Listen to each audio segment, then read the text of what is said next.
Shalom saudaraku, apa kabar jemaat, anak-anakku kekasih GBIS Tahun Kebebasan.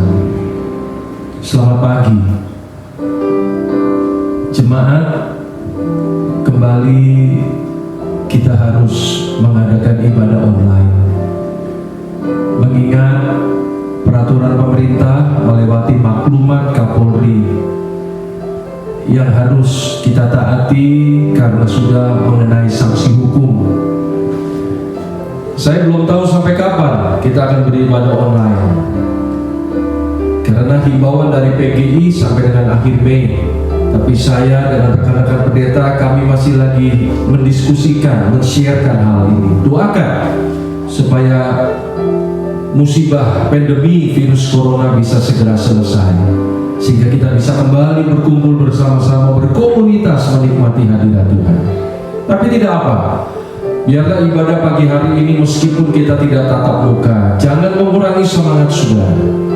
Anda tetap buka hati, Anda tetap siapkan hati saudara untuk menikmati curahan berkat Tuhan yang sungguh luar biasa pada pagi hari ini. Mari kita berdoa. Bapa di sorga, kami bersyukur buat pagi hari ini kami boleh kembali berada di dalam hadirat Tuhan. Kami siap untuk menikmati ibadah raya kami walaupun via online. Tidak akan mengurangi kerja kuasa Roh Kudus yang akan menjamah setiap hati kami, khususnya jemaat GBIS Tahun Kebebasan. Mereka akan dikuatkan, diberkati, dan menjadi saksi yang hidup di tengah-tengah kondisi yang memprihatinkan hari-hari ini. Roh Kudus, urapi hamba-Mu, urapi kami semua yang ambil bagian dalam pelayanan pagi hari ini. Dan segala kekuatan jahat yang bukan daripada Tuhan kami hancurkan di dalam nama Tuhan Yesus Kristus. Hadirat Tuhan sepenuh Roh Kudus bekerja. Dalam nama Tuhan Yesus Kristus kami berdoa. Amin. Kita akan pujian ini bersama saudara. Angkat hati saudara, masuk ke dalam hadirat Tuhan bersama dengan keluarga dimanapun Anda berada. Siapkan hati, katakan Bapa,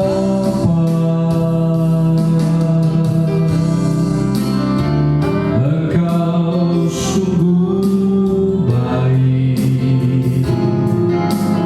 kasih-Mu melimpah, puji Tuhan, di hidupku. Bersama saya katakan Bapa,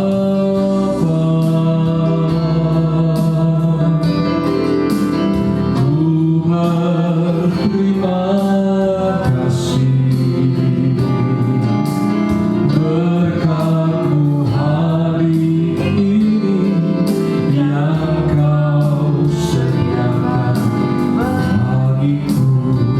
Katakan dari hati saudara, naikkan syukurku luar biasa buat hari yang Kau beri.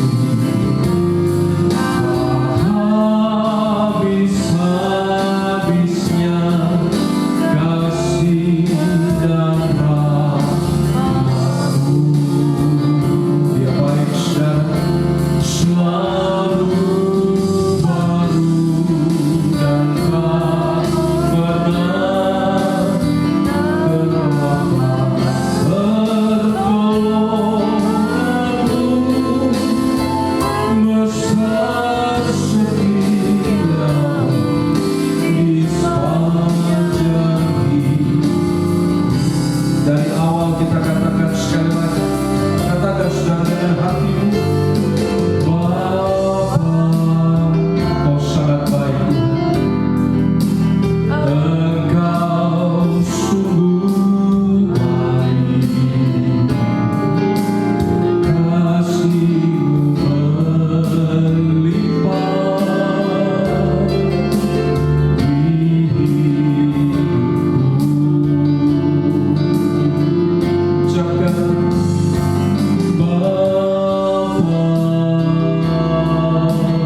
kemuliaan, bersyukur buat hari yang Kau beri.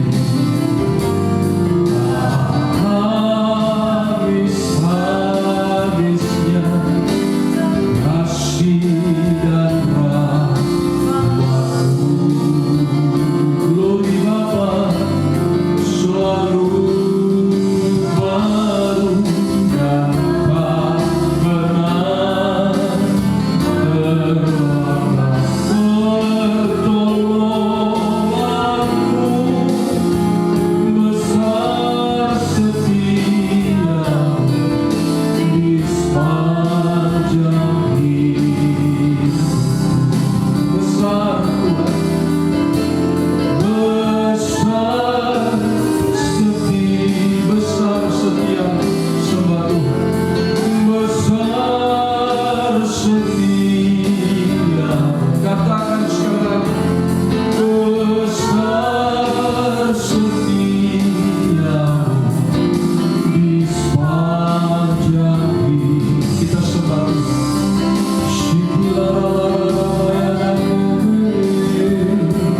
ku angkat hati menyembah Engkau Bapa. Ku angkat suara mengucap syukur Tuhan, sebab karya-Mu ajaib Bapa. Perlindungan-Mu nyata Tuhan.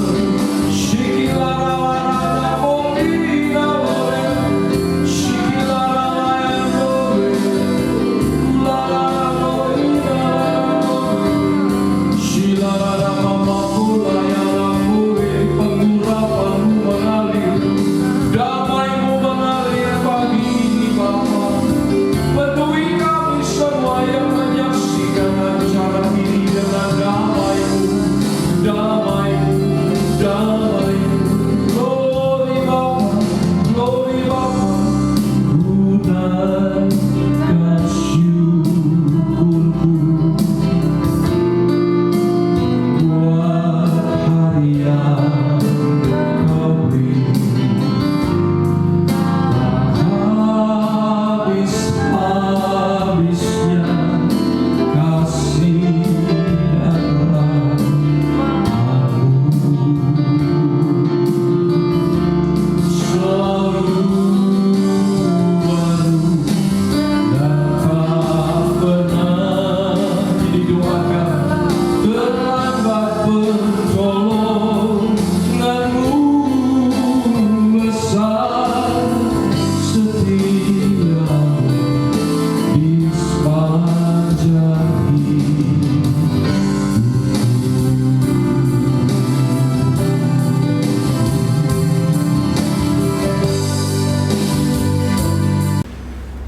Shalom saudaraku, kita akan segera mendengar firman Tuhan pada pagi hari ini. Anda buka Alkitab saudara, saya akan bacakan Kisah Rasul 1 ayat ke-8. Kisah Rasul 1 ayat ke-8. Demikian firman Tuhan.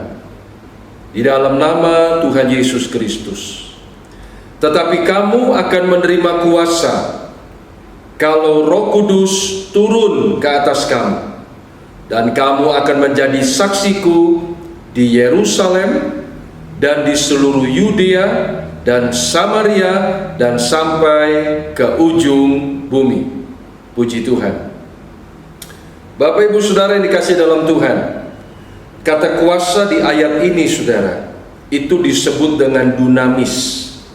Jadi kuasa Roh Kudus, akan terima kuasa dari Roh Kudus. Kata kuasa dunamis, dinamis, dynamic. Anda sering dengar kata itu, akrab dengan kata itu. Dinamis, dynamic, dinamika.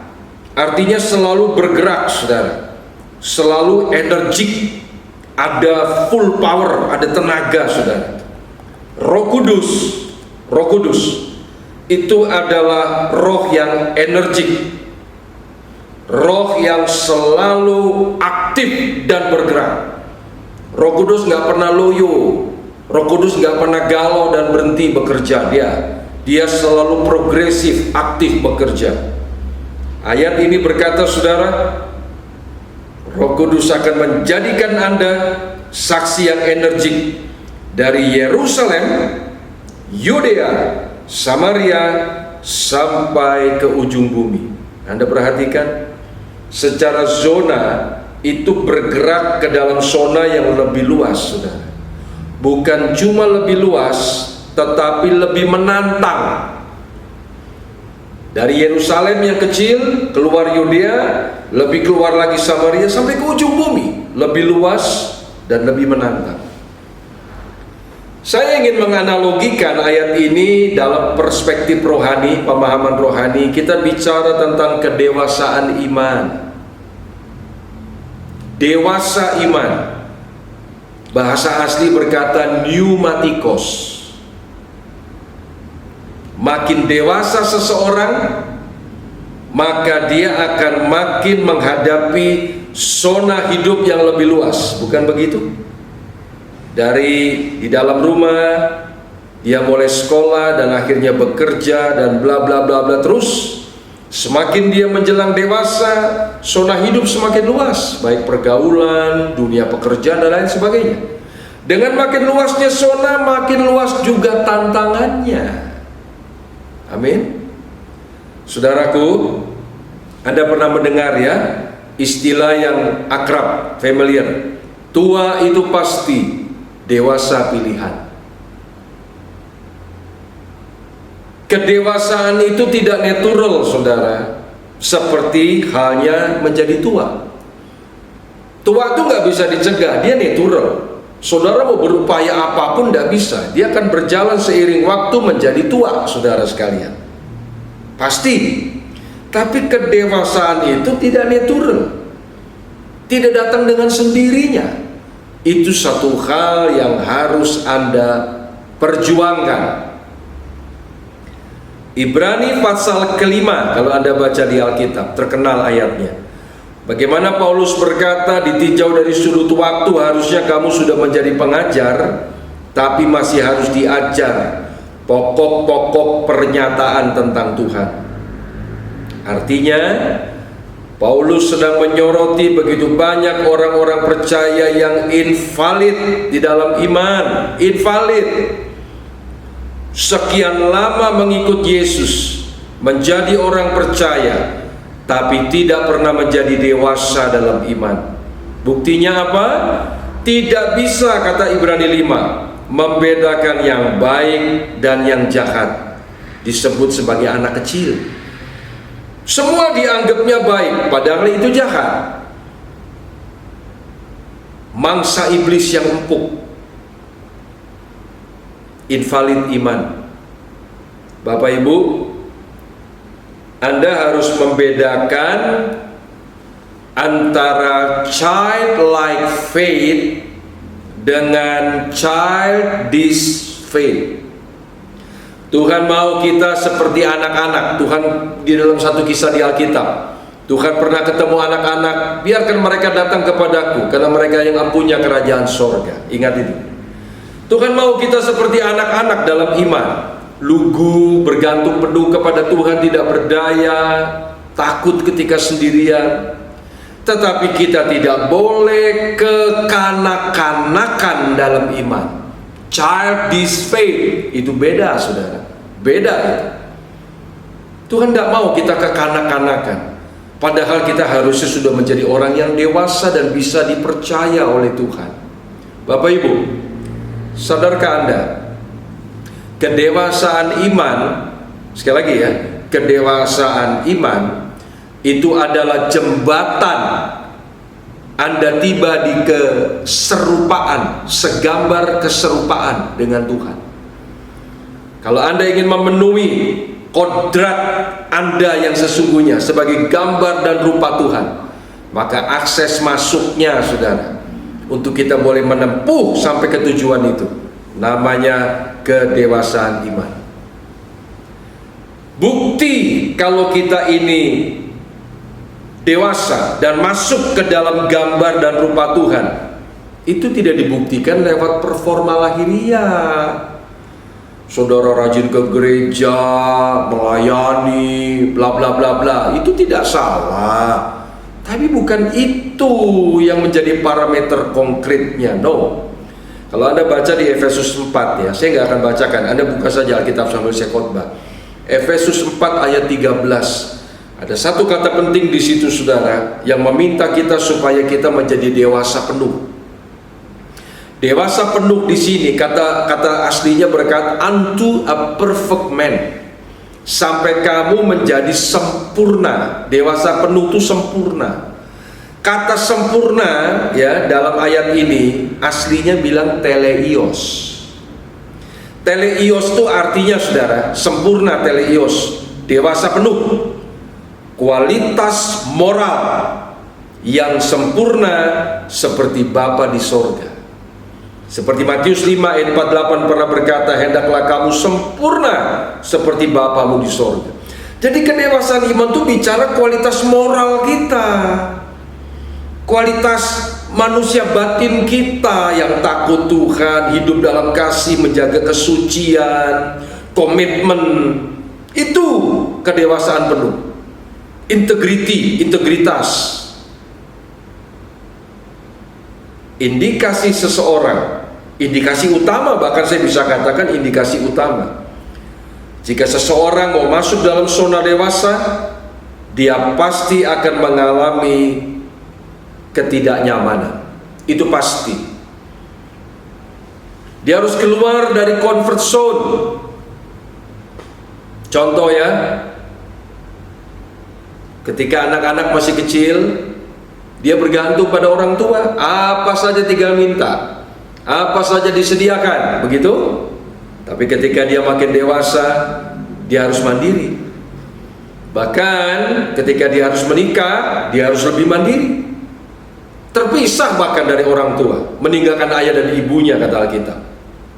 Yerusalem itu nyaman, saudara. Nyaman Yerusalem. Murid-murid di Yerusalem serba mujizat, hidup bertumbuh, sehati dan sebagainya. Tapi itu tidak mendewasakan iman mereka. Yang namanya kenyamanan itu tidak pernah bisa membuat kita menjadi orang yang tangguh, saudara. Cenderung memanjakan, cenderung membuat kita menjadi kerdil di dalam iman. Karena itu Tuhan menghantar jemaat di Yerusalem kepada dunia kedewasaan, zona yang lebih luas dan menantang, Yudea, Samaria sampai ujung bumi. Dengan cara apa? Kalau Anda buka di Kisah Rasul 8 ayat 1, Tuhan menggoncangkan jemaat di Yerusalem supaya mereka keluar dari Yerusalem menjadi saksi, digoncangkan oleh Tuhan. Melewati seorang yang bernama Saulus sebelum dia bertobat menjadi Paulus. Mereka dianiaya, saudara. Wah, mengalami aniaya yang hebat. Goncangan adalah satu cara yang terbaik untuk mendewasakan iman percaya kita. Kalau Ibrani 5 tadi berkata, goncangan itu dibahasakan dengan makanan keras. Kalau Anda buka Ulangan 32 ayat ke-11, bagaikan Raja Wali membongkar sarangnya di tempat yang tinggi dan membiarkan anak-anaknya terbang meskipun belum siap dalam pengawasan orang tuanya. Ketika anak Raja Wali akan terjun dan menyentuh tanah, wah, bapaknya akan datang membawa lagi naik, dilatih terbang terus sampai dia perkasa menjadi Raja Wali. Saudara, enak lihat mana ayam sama Raja Wali? Ayam itu cuma rame doang, saudara. Apalagi kalau ada badai angin ribut, rame, wah, kacau, bikin berantak banyak barang. Tapi Raja Wali, dia akan terbang dengan tenang dan masuk ke dalam badai. Kita harus jadi Kristen Raja Wali, Kristen yang dewasa dalam iman. Jemaat Yerusalem digoncang, jemaat mula-mula digoncang, diaspora. Mereka akhirnya menyebar Yudea Samaria sampai ke ujung bumi. Dan puji syukur karena adanya goncangan ini, dibayar darah Stefanus yang martir pada waktu itu, saudara. Tapi pada akhirnya impactnya dahsyat. Anda ingat Stefanus mati sebagai martir, tapi apa yang dia kerjakan tidak sia-sia. Saulus yang menganiaya jemaat Yerusalem bertobat di jamaah Tuhan dan akhirnya mengganti nama menjadi Paulus. Apa luar biasanya? Paulus adalah tokoh Alkitab terbesar sepanjang zaman. Dia menulis sebagian besar perjanjian baru. Dan itu lahir, seorang Paulus yang besar lahir dari goncangan di Yerusalem. Dewasakan iman jemaat Yerusalem. Lahirlah seorang Paulus yang luar biasa. Dan impact yang lain, Injil sampai di bumi Indonesia karena orang percaya disebar oleh Tuhan menjadi saksi. Bapak Ibu, hari-hari ini kita sedang menghadapi corona, pandemi yang masih berjalan dan terus kita gumuli, kita doakan. Dan ini kalau Anda renung baik-baik, corona adalah sebuah media yang Tuhan pakai untuk mendewasakan iman kita. Bukan untuk membuat kita takut, saudara. Coba buka mata iman, ya. Bukan untuk membuat kita takut dan gelisah. Tidak. Ini untuk mendewasakan iman saudara. Melewati corona ini saudara mengerti, makin mengerti bahwa hidup bergantung penuh sama Tuhan itu bukan lagi perkara main-main. Serius. Kita tidak pernah bisa menduga peristiwa ini terjadi, bukan? Karena itu jangan Anda malah menjadi kerdil. Ayo bangun, bangkit bersama Roh Kudus dan biarkan Dia mentransformasi iman saudara menjadi lebih dewasa. Saya kasih tahu rahasia penting. Kenapa jemaat mula-mula siap didewasakan, mereka akhirnya menjadi berkat, Yudea, Samaria sampai ujung bumi. Kenapa? Karena sebelumnya saudara, kalau Anda perhatikan di Kisah Rasul 2, jemaat mula-mula itu adalah jemaat yang tekun membangun kebersamaan dalam komunitas. Community itu penting. Mereka orang yang setia, kumpul saudara, memecahkan roti. Kejadian 2 ayat ke-18 kalau Anda ingat, Tuhan menciptakan manusia dari semula. Tidak baik kalau manusia seorang diri. Manusia tidak diproyeksikan hidup seorang diri. Dia harus berkomunitas, bersosialisasi. Itu sudah kodrat manusia. Pola kerja Tuhan tidak pernah one man show. Tuhan tidak pernah memakai pola kerja melewati orang percaya Superman, tapi super team. Makanya kalau 1 Korintus 12 berkata, kita orang percaya digambarkan sebagai tubuh Kristus, saudara. Ada bagian-bagian komponennya, kesatuan, kebersamaan. Bahkan Allah menyebut dirinya dengan Allah Tritunggal. Kenapa kita sampai ibadah video online seperti ini? Karena saya mau menjaga kebersamaan dengan saudara. Bercommunity melewati online. Beribadah sehati melewati online. Karena ini kunci penting untuk menjaga ritme langkah iman menuju kedewasaan. Tapi di akhir khotbah saya ingatkan, berkomunitas itu baik, kita beribadah bersama itu baik, keluarga Anda bangun family altar, good. Tapi basicnya itu yang harus disadari, dasarnya jangan salah, ya. Kalau Anda buka di Kisah Rasul 2 ayat 46 berkata, jemaat mula-mula sebelum mengalami kegoncangan dan dikirim Tuhan keluar Yerusalem, mereka berkomunitas dengan sehati.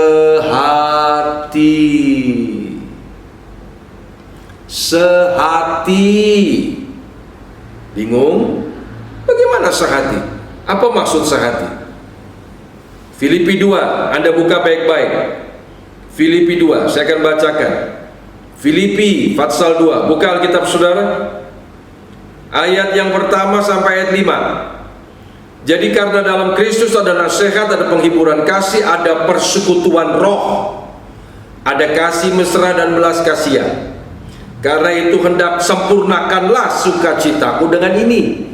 Hendaklah kamu sehati sepikir, dalam satu kasih, satu jiwa, satu tujuan. Perhatikan ayat 3. Dengan tidak mencari kepentingan sendiri atau puji-pujian yang sia-sia. Sebaliknya hendaklah dengan rendah hati seorang menganggap yang lain lebih utama daripada dirinya sendiri.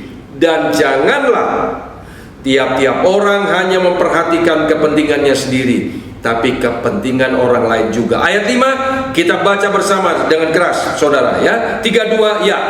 Hendaklah kamu dalam hidupmu bersama menaruh pikiran dan perasaan yang terdapat juga dalam Kristus Yesus. Haleluya. Jadi dalam hidup bersama, perhatikan, sehati itu dalam hidup bersama, sehati, yaitu menjadikan Yesus sebagai role model. Yesus itu acuannya, makanya disebut persekutuan roh, kebersamaan di dalam roh. Baru ini berdampak, saudara, menjadikan kita kuat ketika Tuhan memproses kita masuk ke dewasaan iman. Anda bergereja tiap hari Minggu di Ciputat, Gebis Tahun Kebebasan, bernyanyi bersama, bersukacita bersama, dengan firman bersama, amin. Tapi kunci penting sehati. Ingat khotbah saya minggu lalu, bahwa hati itu adalah kekuatan roh saudara. Sikap hati itu kekuatan roh saudara. Makanya ayat 5 dikatakan miliki pikiran perasaan yang terdapat dalam Yesus Tuhan. New English Translation, you should have the same attitude. Attitude itu sikap, saudara, yang tidak saja sopan santun, tapi dipertajam pada reaksi. Reaksi ketika ada stimulus, ada rangsangan, ada goncangan. Dalam komunitas Amsal 27 ayat 17 terkenal tuh, ingat gak? Besi menajamkan besi, betul. Sesama menajamkan sesama, manusia menajamkan sesama. Dalam kebersamaan kita di gereja, di rumah tangga, dimanapun kita berkomunitas, bisa ada gesekan, bisa ada kontrak. Bagaimana reaksi kita, attitude kita ketika gesekan terjadi, perbedaan terjadi, termasuk di bangsa Indonesia. Begitu banyak sudut pandang yang berbeda menyikapi corona ini. Bagaimana sikap kita sebagai orang percaya di tengah-tengah gesekan itu? Matius 5, saudara, ayat 23 sampai 24 berkata, masih ingat gak? Jika kamu akan mempersembahkan korban, kamu ada selisih dengan saudaramu, beresin dulu, kata Tuhan. Beresin dulu, baru kamu persembahkan korban. Komunitas itu penting dalam kesehatian. Bisa ada gesekan. Matius 18 ayat 19 sampai 20 berkata apa? Jika 2-3 orang berkumpul dalam namaku, aku hadir di tengah-tengah mereka. Dahsyat ya. Tapi Anda tahu nggak, kata berkumpul dalam ayat ini, itu dalam terjemahan New English-nya dikatakan begini, keren banget. Assemble in my name. Assemble in my name. Assemble itu dimaknai, kalau Anda suka dengar bahasa mobil ya, assembling. Sekarang udah jarang sih, tapi coba ingat-ingat. Assembling itu berarti perakitan mobil, saudara. Ketika mobil dirakit, masuk dari luar negeri, rangkanya doang, lalu sampai di sini dirakit. Assembling itu namanya. Setiap komponen harus nyambung, gak boleh salah nomor, harus nyambung, serasi, terkait satu dengan yang lain. Itu bicara kesehatian. Jadi Anda, ketika kita menghadapi perbedaan dalam sudut pandang, baik di bangsa negara, gereja, dan keluarga, kalau Anda mau kuat melewati perbedaan itu, Anda dipertajam menjadi dewasa di dalam roh. Biarlah jaga hati saudara untuk tetap memiliki pikiran perasaan seperti Yesus. Tidak memenang sendiri, tidak pendendam, tidak membenci, mudah mengampuni, mengerti kelemahan orang lain, sekaligus menghormati kelebihan orang lain. Itu attitude Yesus. Maka Anda akan mengalami kekuatan di dalam iman saudara ketika Tuhan memproses Anda menjadi dewasa, termasuk lewat pandemi corona.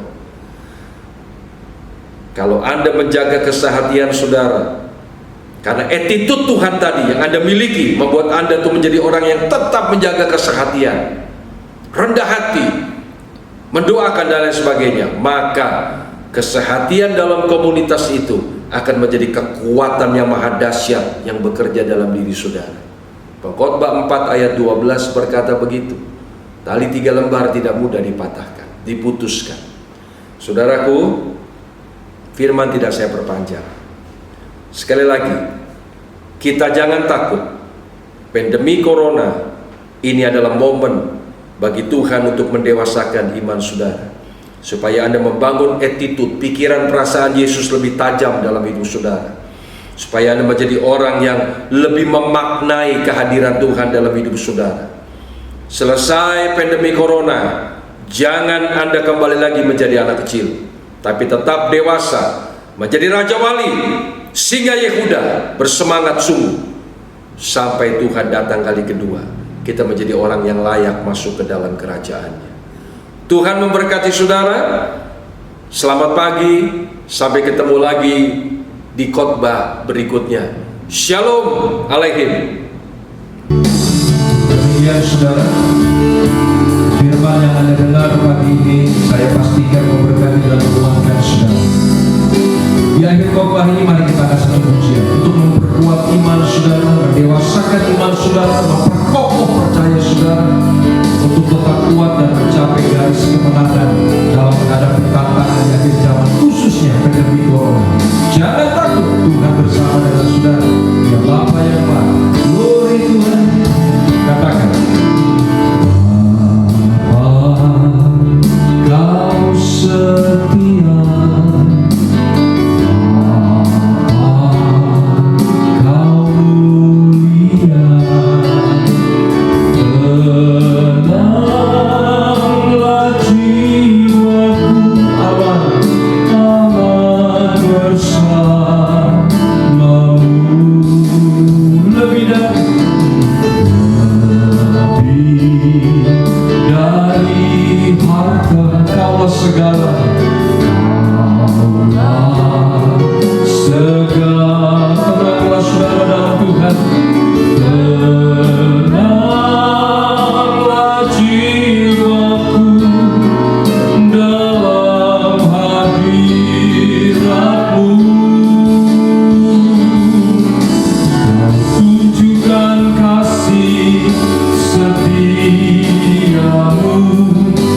Saudaraku, kita telah tiba di akhir ibadah versi online kita. Saya ingin memberikan sedikit masukan sebelum saya menyampaikan beberapa warta yang cukup penting. Saya menghimbau dan saya berdoa untuk seluruh rekan-rekan hamba-hamba Tuhan yang mungkin bersama dengan saya kita melakukan ibadah versi online. Rekan-rekanku dan seluruh jemaat Tuhan, saya menghimbau kiranya ibadah online ini, sekali lagi, ibadah online ini kita boleh tetap satu hati hanya untuk kemuliaan nama Tuhan. Amin. Jadi kita tidak untuk berkompetisi di online ini.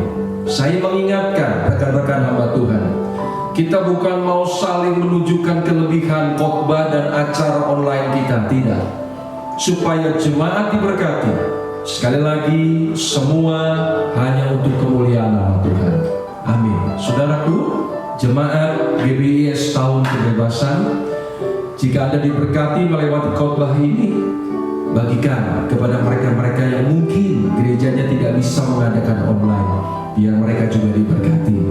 Saudara, kembali minggu depan ini kita belum bisa mengadakan dokem, sabdo maupun doa yang lain karena ibadah yang lain, komisi youth, ya, sekolah minggu, karena kita masih terus berdoa untuk hal ini. Saya minta maaf belum bisa mengatur program secara lebih terformat, terprogram, karena hari-hari ini saya kemarin baru melewati harus mendampingi Evelyn yang sedang sempat berbaring sakit karena DBD, dan saya dengan Ibu Gembala bersama Koko Enal juga Cika, kita banyak untuk fokus di hal ini. Tapi puji Tuhan, Evelyn sudah sembuh. Tuhan luar biasa, Tuhan dahsyat. Dan saya mengucapkan terima kasih buat doa jemaat sekalian. Dan mohon maaf kalau kemarin tidak bisa menjenguk Evelyn karena memang pihak rumah sakit, seluruh rumah sakit di Indonesia tidak mengizinkan jam besuk. Jadi Anda cukup berdoa dan doa Anda sudah didengar oleh Tuhan. Ya baik, puji Tuhan. Jadi mari saudara, di akhir ibadah kita tetap semangat. Setiap hari saya ingatkan sekali lagi, cuci tangan. Anda memegang apapun, bekerja, aktivitas selesai, cuci tangan. Hindari salaman, jaga jarak saudara, ya, physical distancing, jaga jarak 1,5 meter minimal.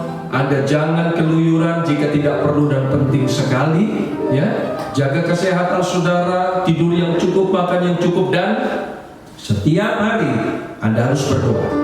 Kita belum mengadakan program doa khusus. Secepatnya saya akan coba membuat program doa setiap hari. Doakan supaya kerinduan kita April mendatang, virus corona bersih dari seluruh bumi Indonesia.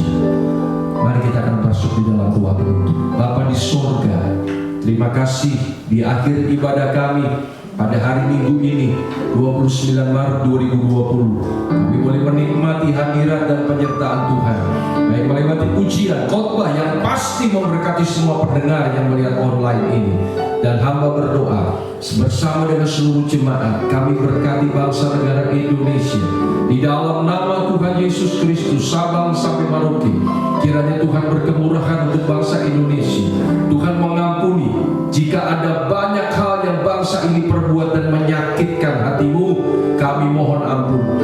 Dan biarlah Tuhan damai sejahtera, kesembuhan dari pandemi corona boleh secepatnya melanda bumi Indonesia. Di dalam nama Tuhan Yesus Kristus, semua baik ODP, PDP akan turun dengan drastis, bahkan nol. Nama Tuhan akan dipermuliakan.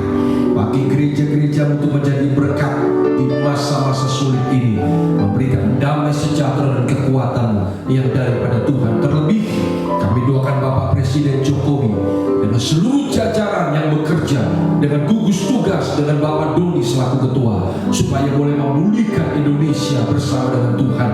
Tuhan, segala rancangan jahat yang ingin mengacaukan Indonesia, membuat chaos, kami patahkan dalam nama Tuhan Yesus Kristus. Dan biar wibawa Allah, kekuatan Allah, kerja kuasa Roh Kudus yang boleh tetap melindungi Indonesia. Sekali lagi berkati seluruh jemaat tahun kebebasan, GBIS tahun kebebasan Ciputat. Biar mereka di saat-saat berdiam diri, di momen-momen kami harus banyak tinggal di rumah, Tuhan boleh memberikan mereka waktu yang lebih banyak untuk bersekutu dengan Tuhan, mengintrospeksi diri, membangun kesadaran penuh, melewati momen ini sadar bahwa tanpa Tuhan kami gak bisa berbuat apa-apa. Terima kasih Roh Kudus, sekali lagi sertai perjalanan hidup kami ke depan dalam kuat kuasa Tuhan. Kedang kedua tangan saudara, imani, diberkati, dan pastikan Anda tetap menjadi berkat. Tuhan memberkati dan melindungi engkau. Tuhan menyinari engkau dengan wajahnya dan memberikan kau kasih karunia. Tuhan menghadapkan wajahnya kepadamu dan memberikan damai sejahtera. Terimalah berkat jasmani, terlebih berkat rohani yang melimpah. Damai sejahtera yang melampaui segala akal, kasih sayang yang maha sempurna, berkat pertolongan, perlindungan, dan penghiburan tanpa batas, bersumber dari Allah Bapa, Putra Allah, dan Allah Roh Kudus, di dalam nama di atas segala nama, Tuhan Yesus Kristus. Sertai kita pagi ini sampai Maranatha, Tuhan Yesus datang kali kedua, bahkan selama-lamanya. Puji Tuhan, glory Bapa. Kiranya Engkau memberkati aku berlimpah-limpah dan memperluas, haleluya, daerahku. Puji Tuhan. Dan kiranya tangan-Mu menyertai aku dan melindungi aku. Katakan saudara dengan percaya, daripada malapetaka sehingga kesakitan tidak menimpa. Kita beri kemuliaan buat Tuhan Yesus, Dia luar biasa. Shalom saudaraku, sampai jumpa di minggu mendatang. Tuhan memberkati.